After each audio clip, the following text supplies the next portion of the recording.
Assalamu alaikum. Myself, I am Raman Rashid. My roll number is 17B001PE from section D power. In this video, I am going to show you how I have done the tasks of power system protection lab. So basically जो हमें power system protection lab का जो task मिला था उसमें हमें SLD given थी, उसको हमें या तो सॉफ्टवेयर या हम थ्योरेटिकल वर्क करके उसको दिखा सकते हो। तो बेसिकली मैंने जो अप्रोच अप्लाई की वो मैंने ई-टैप सॉफ्टवेयर है जिस पे हम SLD power system complex circuit को सिमुलेट कर सकते हैं, उनके आउटपुट देख सकते हैं और उनका बिहेवियर ऑब्जर्व कर सकते हैं। तो बेसिकली इस टास्क को जो मैंने परफॉर्म किया वो ई-टैप पे परफॉर्म किया। सबसे पहले मैंने वो SLD जो हमें गिवन थी उसको ई-टैप पे डिज़ाइन किया, जैसे कि आप देख सकते हैं इस स्क्रीन में। उस SLD को मैंने डिज़ाइन किया एंड देन उस SLD पे मैंने प्रोटेक्शन अप्लाई की।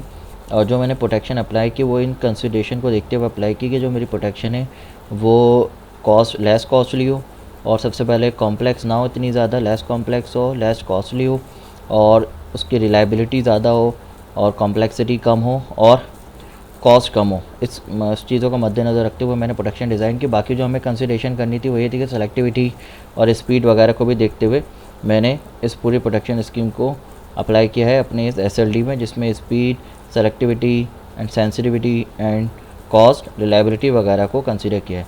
तो बेसिकली जैसे आप देख सकते हैं कि मैंने SLD इस पर डिज़ाइन किया ई-टैप सॉफ्टवेयर पे। और अब हम इस पर देख लेते हैं कि इसमें हमने जो कंपोनेंट लगाए हैं वो क्या क्या हैं, क्या रेटिंग के हैं, उनकी क्या फ़ीचर्स हैं। ठीक है, तो पहला जो मैंने इनफीडर इसमें लगाया है वो है 11 kV का इनफीडर है। उसकी रेटिंग भी आप देख सकते हैं, इसमें 11 kV का स्विंग टाइप इनफीडर है। ठीक है जी। और उसके बाद जो ट्रांसमिशन लाइन लगाई है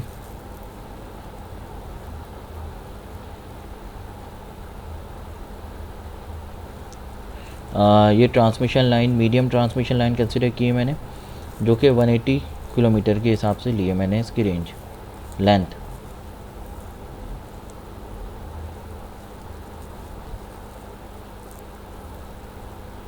थोड़ा सा हैंग हो गया।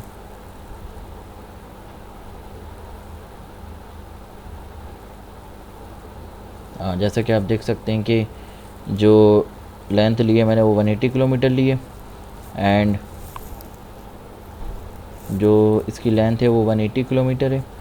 और इसकी टाइप भी देख सकते हैं, XLP टाइप लिए 180 किलोमीटर है। उसकी रेंज है जो 15 किलो वोल्ट तक ये वोल्टेजेस इस पर हम ट्रांसमिट कर सकते हैं ट्रांसमिशन लाइन पे। बेसिकली जो मैंने ट्रांसमिट करा रहा हूँ इन फीडर से वो 11 kV है। ठीक है जी। उसके बाद आते हैं हम इसकी प्रोटेक्शन पे। तो प्रोटेक्शन में मैंने जो मेन जनरेशन साइड पे जो प्रोटेक्शन अप्लाई की है उसमें मैंने सबसे पहले एक सर्किट ब्रेकर लगाया और CT लगाई और रिले लगाई। बेसिकली जो रिले है वो बेसिकली सेंसिंग डिवाइस है, जो कि कोई भी फॉल्ट आएगा इनकमिंग यानी जनरेशन साइड पे तो ये बेसिकली इनकमिंग रिले का काम करेगी और ये उस फॉल्ट को सेंस करेगी और CT के थ्रू वो सेंस होके करंट रिले को मिलेगा और रिले सर्किट ब्रेकर को ऑपरेट कराएगी और सर्किट ब्रेकर इस सिस्टम को आइसोलेट करा देगा। तो सबसे पहले हम सर्किट ब्रेकर की रेटिंग देख लेते हैं कि उसकी रेटिंग है सर्किट ब्रेकर की।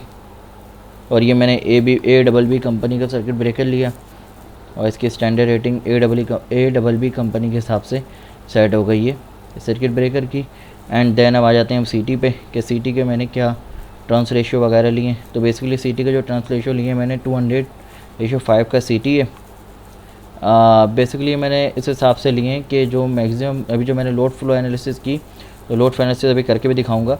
तो उसमें जो लोड फ्लो इस हिसाब से जो करंट बना था यहाँ पे इस बस बार पे, तो उसके हिसाब से मैंने CT के ट्रांस रेशियो लेके इसकी रेटिंग सेट की है, कैलकुलेशन की है। और इस कैलकुलेशन को मैंने रिपोर्ट में भी लगाया, जो कि टेक्स्ट फाइल में वर्ड की फाइल में मैंने रिपोर्ट बनाई है, उसमें भी मैंने सारी कैलकुलेशन डाली है CT और रिले वगैरह की, सब सेटिंग फ्यूज़ वगैरह की, जो मैंने इस पर प्रोटेक्शन अप्लाई की। तो बेसिकली ये रिले है, जो मैंने रिले ली है वो है इंस्टेंटेनियस ओवर करंट रिले मैंने इस पर लगाई है। वो क्यों लगाई है, क्योंकि बेसिकली ये रेडियस सिस्टम है। रेडियस सिस्टम में ये होता है कि हमें डिफरेंट ब्रांचेस की फ़ौरन प्रोटेक्शन चाहिए होती है। मतलब मैंने इस कंसिडरेशन के हिसाब से लगाई है कि इंस्टेंटेनियस ऑपरेशन हो और फटाफट जो हमारा फॉल्ट आने की कंडीशन में सिस्टम आइसोलेट हो जाए, फॉल्टी पार्ट और बाकी सप्लाई कंटिन्यूटी जारी रखे। तो इसलिए मैंने यहाँ पे ओवर करंट रिले की टाइप जो है instantaneous relay instantaneous over current relay वो लिए। जैसे कि आप देख सकते हैं इसमें मैंने ओवर करंट रिले को ऑफ कराया हुआ, उसकी इंस्टेंटेनियस ओवर करंट रिले की टाइप लिया। और ये जो पिकअप मैंने सेलेक्ट किया है ये भी मैंने लोड फ्लो एनालिसिस की, उसके हिसाब से मैक्सिमम फॉल्ट करंट निकाला, शॉर्ट सर्किट एनालिसिस भी की, उसके हिसाब से मैंने मैक्सिमम फॉल्ट करंट निकाला, मिनिमम फॉल्ट करंट निकाला, उसके हिसाब से मैंने पिकअप सेलेक्ट किया। इसकी कैलकुलेशन भी मैंने वर्ड फाइल में उसका स्क्रीनशॉट लेके लगाया हुआ है। और बेसिकली इसमें जो कैलकुलेशन की है मैंने पिकअप सेलेक्ट किया वो इस हिसाब से किया है जैसे हमने थ्योरी में पढ़ा था कि जो हम पिकअप सेलेक्ट करते हैं वो होता है twice of the maximum load current and 1/3 of the minimum fault current. तो इसके हिसाब से हम पिकअप सेलेक्ट करते हैं। ये ओवर करंट रिले में, पर इंस्टेंटेनियस रिले में जो हम पिकअप सेलेक्ट करते हैं उसकी कंसिडरेशन ये होती है कि हम उसमें लोड करंट को कंसीडर नहीं करते, मैक्सिमम फॉल्ट करंट की कंसिडरेशन के हिसाब से लेते हैं। और उसका सिनेरियो ये होता है कि 135% of the maximum fault current के हिसाब से हम पिकअप सेलेक्ट करते हैं। तो उसकी भी कैलकुलेशन मैंने सारी उसमें लगाई हुई है, उसमें भी क्लियर हो जाएगा, देख लेंगे आप तो जब उसमें, तो उसमें भी क्लियर हो जाएगा कैलकुलेशन में। और मैंने इस हिसाब से इसकी पिकअप सेट किया। एंड देन आ जाते हैं ये बस बार पे जिस पे 11 kV आ रही है इन फीडर से, और ये इनकमिंग रिले है जो इसको प्रोटेक्ट करा रही है जनरेशन साइड को। उसके बाद जो हमने एसिंक्रोनस मोटर लगाई है इसमें मैंने इसकी प्रोटेक्शन के लिए सर्किट ब्रेकर 2 लगाया है। ये CT है, ये भी इंस्टेंटेनियस रिले है। और इसकी जो मैंने सेटिंग की है CT की वो भी देख सकते हैं आप, 50:5 कि मैंने CT ली है। ये भी इसके हिसाब से लिए कि मैंने लोड फ्लो एनालिसिस की, इस पर मैंने करंट देखा कि इस पर कितना आ रहा है, उसके हिसाब से मैंने CT की सिलेक्शन की और इसी हिसाब से सर्किट ब्रेकर भी सेलेक्ट किया। और ये भी ABB कंपनी का सर्किट ब्रेकर है। और इसके हिसाब से ये रिले ली, ये भी इंस्टेंटेनियस ओवर करंट रिले। और इसकी रेटिंग भी आप देख सकते हैं। इस पर जो मैंने पिकअप लिया है वो 2 लिया है क्योंकि ये प्राइमरी प्रोटेक्शन है इस डिवाइस की। तो पहले इसमें अगर कोई फॉल्ट आता है डिवाइस में तो ये इस डिवाइस को आइसोलेट करा देगा और बाकी जो कंटिन्यूटी बरकरार रहेगी। और सेकेंडरी प्रोटेक्शन इस डिवाइस की ये मेन सर्किट ब्रेकर होगा। इस हिसाब से इधर आ जाते हैं तो मैंने फ्यूज़ सेलेक्ट किया है प्रोटेक्शन डिवाइस के तौर पे। फ्यूज़ इसलिए लिया है क्योंकि फ्यूज़ लेस कॉस्टली होता है और प्रोटेक्शन भी सही कर देता है। रेडियस सिस्टम में सिंपलिसिटी इसमें होती है और लेस कॉस्टली होता है, इसको मद्देनज़र रखते हुए मैंने फ्यूज़ लिया। फ्यूज़ यहाँ पे लगाया, उसकी रेटिंग सेट की। एंड देन ये ट्रांसफार्मर है, 2 वाइंडिंग ट्रांसफार्मर जो कि स्टेप डाउन करेगा 11 kV टू 400 वोल्ट पे। और इसके हिसाब से ये मैंने 2 लोड लगाए। ये स्टैटिक लोड है, इसकी रेटिंग भी देख सकते हैं आप। एंड देन उसके बाद इन लोड की प्रोटेक्शन के लिए भी फ्यूज़ लगाएं ताकि अगर कोई फॉल्ट आता है इन लोड में तो फ्यूज़ इस लोड को आइसोलेट करा देगा, बाकी सिस्टम की कंटिन्यूटी बरकरार रहेगी। एंड देन ये जो ट्रांसफार्मर ये डेल्टा वाई ये हमें गिवन था कि हमें इस हिसाब से लगाना है, तो मैंने उसी हिसाब से सेलेक्ट किया इसकी कॉन्फ़िगरेशन ट्रांसफार्मर की। एंड देन इधर आ जाते हैं इस ब्रांच पे, तो यहाँ पे एक दूसरी सिंक्रोनस मोटर थी तो इसके प्रोटेक्शन के लिए भी एक रिले लगाई, CT लगाई है, सर्किट ब्रेकर लगाए। इस CT की रेशो लिया 50:5 के CT लिए, वही according to the load flow analysis current. And then इस ब्रांच पर आ जाते हैं तो यहाँ पे भी 2 वाइंडिंग ट्रांसफार्मर, यहाँ की कॉन्फ़िगरेशन लिए वाई जो कि हमें गिवन थी फिगर में, उसके हिसाब से लिए। और यहाँ पे 2 फ्यूज़ लगाएं, एक यहाँ और एक यहाँ। ये जो ट्रांसफार्मर के ऊपर फ्यूज़ है ये ट्रांसफार्मर की प्रोटेक्शन के लिए, और यहाँ पे जो फ्यूज़ है ये लोड की प्रोटेक्शन के लिए। अगर लोड में कोई फॉल्ट आता है तो लोड को आइसोलेट करा देगा और बाकी सिस्टम की सप्लाई कंटिन्यूटी बरकरार रहेगी। एंड देन ये जो फ्यूज़ है अगर ट्रांसफार्मर में कोई फॉल्ट आता है प्राइमरी साइड पे तो ये इस ब्रांच को पूरा आइसोलेट करा देगा और बाकी सिस्टम की कंटिन्यूटी बरकरार रहेगी। तो इसमें प्राइमरी प्रोटेक्शन लोड की फ्यूज़ 3 है, देन फ्यूज़ 4 है, फिर ये मेन सप्लाई वाला प्रोटेक्शन जो सर्किट ब्रेकर है ये आइसोलेट कराएगा रिले के थ्रू एंड में, जब ये 2 प्रोटेक्शन भी काम नहीं करेंगे तो इसके भी मैं आउटपुट अभी आपको दिखा दूंगा। ठीक है जी, अब हम देख लेते हैं लोड फ्लो एनालिसिस इस पूरे सिस्टम की, जिसके हमने पूरा एनालाइज कर लिया कि इसमें क्या है। इस रेटिंग के हिसाब से सिस्टम में हमने लगाई है component. And then load flow analysis पर आ जाते हैं इसकी। तो ये जैसे देख सकते हैं हम लोड फ्लो एनालिसिस में, तो इस बस पे जो करंट आ रहा है मैक्सिमम वो आ रहा है 156.8। इसमें मैंने जो ऑप्शन ओपन किए हैं बेसिकली वो एम्पेयर ओपन किए हैं और लोड रेटेड KV ओपन किए हुए ऑल 3 फेजेस के, जैसे यही बताएगा। बाकी कॉम्प्लेक्सिटी इतनी ना हो और तो इसलिए बाकी ऑप्शन मैंने ऑफ़ किए हुए थे, क्योंकि जो मेन हमें प्रोटेक्शन डिज़ाइन करनी होती है वो करंट के हिसाब से ही करनी होती है, करंट रेटिंग के हिसाब से। मैंने वही ओपन किया और उसके हिसाब से ही मैंने इसकी ऑब्जर्वेशन ली है लोड फ्लो एनालिसिस में। तो बेसिकली यहाँ पे जो ब्रांच मारा है 0.1 एम्पेयर आ रहा है और यहाँ पे 104 एम्पेयर। इस हिसाब से यहाँ पे मैंने सब लोड मैक्सिमम लोड करंट ले लिए हैं लोड फ्लो एनालिसिस से, लोड करंट मिल गया। इसके हिसाब से CT रेशो सेलेक्ट किया और इसी हिसाब से रिले की सेटिंग की है, फिर पिकअप सेलेक्ट किया अकॉर्डिंग टू द कैलकुलेशन, वो सब मैंने उसमें मेंशन कर दिए। देन ये लोड फ्लो एनालिसिस थी इस सर्किट पे। एंड देन आते हैं शॉर्ट सर्किट एनालिसिस में। तो शॉर्ट सर्किट एनालिसिस में जो मैंने फॉल्ट कंसिडर किया है वो इस बस पे पहले फॉल्ट कंसिडर किया एंड देन इस बस पे फॉल्ट कंसिडर किया। इस पर देख लिया कि मैक्सिमम फॉल्ट करंट क्या आता है, तो वो नोट कर लिया कि जो इस बस पे मैक्सिमम फॉल्ट करंट आ रहा है वो आ रहा है 0.053 किलो एम्पियर यानी कि 53 एम्पियर, और यहाँ पे आ रहा है 2.19 एम्पियर इस बस पे फॉल्ट करंट। तो इस तरह मुझे मैक्सिमम फॉल्ट करंट पता चल गया और ये मिनिमम फॉल्ट करंट आ जाएगा इस बस पे। तो मिनिमम मैक्सिमम फॉल्ट करंट पता कर लिया मैंने शॉर्ट सर्किट एनालिसिस से, ताकि मैं अपनी रिले की सेटिंग पिकअप आसानी से कर सकूँ। तो इसी हिसाब से मैंने पिकअप सेलेक्ट किया रिले का।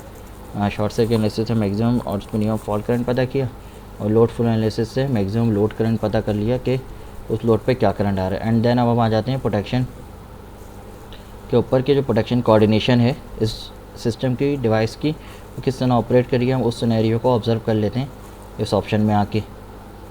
सबसे पहले इसमें हम फॉल्ट कंसीडर करेंगे कि अगर ये मशीन पे फॉल्ट आता है, ये सिंक्रोनस मशीन जो कि डायनेमिक लोड है, तो उस कंडीशन में हमारी कौन कौन सी प्रोटेक्शन डिवाइस ऑपरेट करेंगी। तो जैसे अगर मशीन पे फॉल्ट आता है तो उस सूरत में ये जैसे आप देख सकते हैं कि इसमें पहले सर्किट ब्रेकर जो इस मशीन का है वो इसको आइसोलेट कराएगा रिले के थ्रू और सीटी के थ्रू। ये सर्किट ब्रेकर इसको आइसोलेट करा देगा। अगर ये सर्किट ब्रेकर काम नहीं करता तो फिर हमारी मेन जनरेशन को सेफ रखने के लिए जो इसकी सेकेंडरी प्रोटेक्शन है वो ये है कि जो मेन सर्किट ब्रेकर है जो कि जनरेशन साइड पर लगा है फिर वो ऑफ होगा इस कंडीशन में। अगर ये सर्किट ब्रेकर इसको आइसोलेट नहीं कराता, मीन्स अगर ये रिले काम नहीं करती, तो हमारी जो बैकअप प्रोटेक्शन है वो ये है कि जो रिले 1 है, जो इनकमर रिले है, वो आइसोलेट होगी अगर ये रिले काम ना करे। और अगर ये रिले काम कर जाएगी तो फिर ये आइसोलेट हो जाए कर देगा इस मशीन को और पूरी सप्लाई बरकरार रहेगी। अगर इस इन कंडीशन में वर्स्ट के सिनेरियो में अगर ये वर्क नहीं करती, हमारी मेन रिले जो है वो वर्क करेगी और सर्किट ब्रेकर 2 को ऑपरेट कराएगी, जिससे हमारी जनरेशन सेफ रहेगी और बाकी पूरा सिस्टम आइसोलेट हो जाएगा। तो इसकी प्राइमरी प्रोटेक्शन ये है मशीन पर जो रिले लगी और सेकेंडरी प्रोटेक्शन ये है जो रिले 1 है। तो इस तरह इसमें प्रोटेक्शन डिवाइस कोऑर्डिनेशन कराइए। एंड देन अब दूसरा फॉल्ट कंसीडर कर लेते हैं कि अगर ये लोड 1 पे आता है फॉल्ट तो उस सूरत में कैसे ऑब्जर्वेशन होगी। जैसे ये देख सकते हैं लोड 1 का फ्यूज़ पहले इसको आइसोलेट कराएगा। अगर लोड 1 का फ्यूज़ काम नहीं करता तो फिर ये मेन फ्यूज़ जो है इस ब्रांच का पूरा फ्यूज़ 5 ये ओपन हो जाएगा और इसको आइसोलेट करा देगा, सिस्टम को सप्लाई कंटिन्यूटी बरकरार रहेगी। अगर वर्स्ट कंसीडर में ये फ्यूज़ भी काम नहीं करता तो फिर ये मेन इनकमर रिले जो है ये काम करेगी और पूरे सिस्टम को आइसोलेट करा देगी और जनरेशन को सेफ रखेगी। तो बेसिकली इसमें 3 प्रोटेक्शन डिवाइसेस वर्क कर रही हैं कोऑर्डिनेशन के हिसाब से। ये फ्यूज़ 1 जो कि लोड पे लगा है जो पहले काम करेगा, एंड देन फ्यूज़ 5 ये सेकंड बैकअप पे इसकी सेकेंडरी प्रोटेक्शन है, एंड देन ये जो रिले है ये इसकी टर्शरी प्रोटेक्शन है यानी लोकल बैकअप है, बैकअप प्रोटेक्शन है जो कि अगर ये दोनों ही फ्यूज़ काम ना करे तो फिर ये बैकअप प्रोटेक्शन वर्क करेगी और पूरे सिस्टम को आइसोलेट करा देगी और जनरेशन साइट को सेफ रखेगी, जो कि हमारी मोस्ट इंपॉर्टेंट होती है प्रोटेक्शन के लिए कि हमारे जनरेशन साइट सेफ रहे और अगर वर्स्ट कंडीशन आए तो बाकी डिवाइसेस जिसमें फॉल्ट आया वो आइसोलेट हो जाएं और हमारी जो मेन कंपोनेंट है सिस्टम के वो प्रोटेक्ट रहें। तो ये देख सकते हैं कि इसमें पहले यहाँ प्रोटेक्शन फॉल्ट आए तो ये प्रोटेक्शन वर्क करेगी, अगर ये भी काम नहीं करती तो फिर ये प्रोटेक्शन वर्क करेगी, एंड देन ये इनकमिंग प्रोटेक्शन वर्क करेगी अगर ये दोनों काम नहीं करे तो। ठीक है जी, अब फॉल्ट कंसीडर कर लेते हैं हम इसी तरह इस लोड पे भी। तो इसमें भी यही है कि ये पहले फ्यूज़ वर्क करेगा, अगर ये नहीं करता तो ये वर्क करेगा, एंड देन फिर ये मेन सर्किट ब्रेकर वर्क करेगा इस रिले के थ्रू जो कि इनकमर रिले है जो कि बैकअप पे लगी है इन दोनों फ्यूज़ के बाद। एंड देन इस पर देख लेते हैं कि अगर इस मशीन पे फॉल्ट आता है तो फिर क्या होगा। तो इसमें ये होगा कि पहले इसकी रिले ऑपरेट करेगी, अगर ये रिले भी काम नहीं करती तो फिर इसके बैकअप पे ये जो मेन रिले है जो इनकमर रिले है ये वर्क करेगी और पूरे सिस्टम को इसको आइसोलेट करा देगी और जनरेशन साइट को सेव कर देगी। एंड देन इधर आ जाते हैं कि अगर इस चांस लोड पे वर्क आता है जो फ्यूज़ 3 है जो लोड पे लगा है लोड 3 पे, अगर यहाँ फॉल्ट आते हैं तो पहले इसका फ्यूज़ काम करेगा, अगर ये काम नहीं करता तो ऊपर वाला फ्यूज़ काम करेगा फ्यूज़ 4, एंड देन अगर ये दोनों काम नहीं करते तो फिर इनकमर रिले काम करेगी और ये पूरे इस फॉल्टी पार्ट को आइसोलेट करा देगी सर्किट ब्रेकर के थ्रू। एंड देन अगर ये ट्रांसफार्मर की प्राइमरी साइड पे फॉल्ट आता है तो उस कंडीशन में क्या होगा वो देख लेते हैं। तो उसमें ये होगा कि अगर यहाँ ट्रांसफार्मर प्राइमरी का आते हैं तो इसका प्राइमरी प्रोटेक्शन काम करेगी ये फ्यूज़ 4, एंड देन अगर ये काम नहीं करती तो फिर ये मेन रिले काम करेगी इनकमर रिले और देन सर्किट ब्रेकर 1 के थ्रू इस सिस्टम को आइसोलेट करा दी। तो बेसिकली इस तरह मैंने प्रोटेक्शन कोऑर्डिनेशन इस पर अप्लाई की एंड देन उसके बाद इसको ऑब्ज़र्व किया through different scenario fault create करके एंड उसके थ्रू उसकी ऑब्जर्वेशन देखी, तो इस हिसाब से मैंने इस टास्क को पूरा कंप्लीट किया जो कि हमारा फाइनल लैब एग्ज़ाम टास्क था। तो thank you so much for watching it and thank you so much. ठीक है, अल्लाह हाफ़िज़।